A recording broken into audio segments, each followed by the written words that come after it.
కురుక్షేత్ర మైదానములో శ్రీకృష్ణు గీతామృతం పలికే అర్జునుని హృదయంలో వెలుగులా ఆత్మజ్ఞాన జ్యోతి పరచే ధర్మక్షేత్రం కురుక్షేత్రం కలుషతతో నిండిన యుద్ధ వేదిక కులమితి మరిచిన కష్టాల ఊచకోత కృష్ణ చూపినది చిత్తశుద్ధి పథం విలువల్లేని బాధతో వణికిన అర్జున పెద్దల రక్తపు భావంతో విరమించే అప్పుడు పలికిన కృష్ణ వాక్యమైతే ధర్మార్థ జీవితమునకు దిశగా శక్తి కర్మ చేయి ఫలానికేమి అన్నదయా కృష్ణ పరమాత్మ నిష్కామ కర్మయే గమ్యమవునట్లు శ్రద్ధతో వ్రేలడదం మనస్సు ఆత్మ శాశ్వతము శరీరం గతించును అని చెప్పిన కృష్ణుడు భయపారచే మరణంలోనూ జీవించును బోధ వికసించే అర్జునుని లోకం చూపు యోగమనే యాత్రని చెప్పిన కృష్ణ ధ్యానం భక్తి జ్ఞానమందే మార్గం చిత్తశుద్ధితో సత్కర్మ చేయమని చెప్పే నిశ్శబ్దమైన ఘోషణ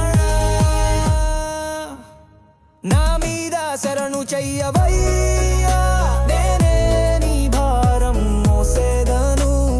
అన్నాడు కృష్ణుడు కరుణతో సర్వధర్మ విరత్యజించి అర్థవంతంగా అర్జునుడు లేచే యోధుడై కళ్ళలో తేజం చేతుల్లో ధైర్యం కృష్ణుని మాటల్లో వెలిసే సత్యం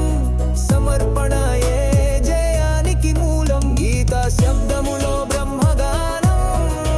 ప్రతి శ్లోకములో పరమార్థ స్వరం కాలం గడిచిన మారని వేదం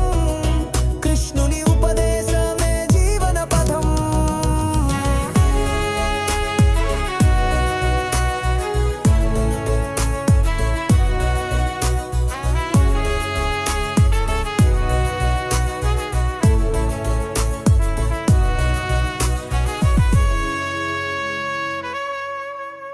కాళేశ్వరుడు గీతగా మలచినది మనలోని మాయ తొలగించు దీపం ఇప్పటికీ జీవించే ఆబోధాస్వరం పరమ సత్యానికి మధుర మార్గం ఆ ఉపదేశం మాత్రమే కాదు గీతం ప్రతి హృదయములో పలికే నీనాదం కృష్ణ నీ బోధమాకొక మార్గం నీవే జీవనోపదేశ సారథి సత్యం